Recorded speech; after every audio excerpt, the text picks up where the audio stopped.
ശബരിമലയിൽ ഗൂർഖ ആംബുലൻസ് പായിച്ച് കഴിഞ്ഞ 8 വർഷത്തിനിടെ അഭിലാഷ് ജീവിതത്തിലേക്ക് കൈപിടിച്ചു കയറ്റിയത് 4000-ലധികം തീർത്ഥാടകരെ.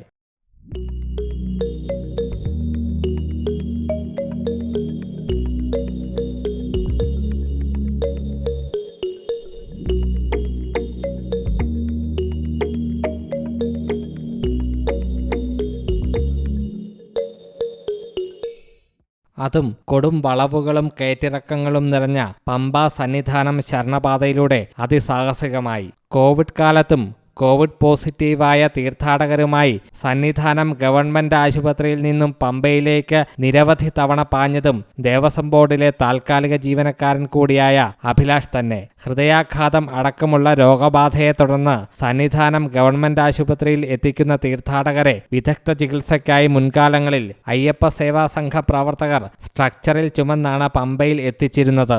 ഇത് ഒഴിവാക്കാനായി 2016 നവംബർ 29 മുതലാണ് ദേവസ്വം ബോർഡ് സന്നിധാനം ആശുപത്രിയിൽ ഗൂർഖ ജീപ്പ് സംവിധാനം ഒരുക്കിയത്. അന്നു മുതൽ ജീപ്പിന്റെ സാരഥിയാണ് Abhilash.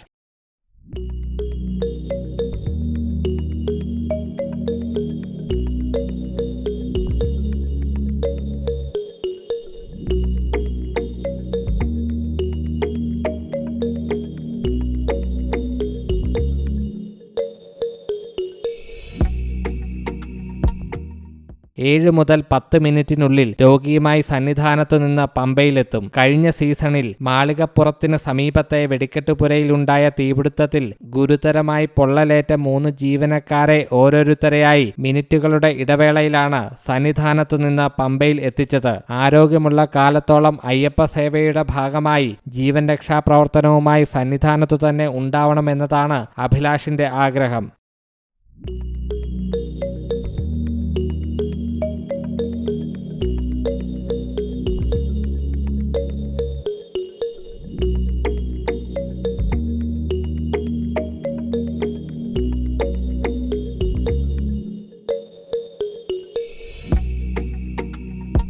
News desk you talk.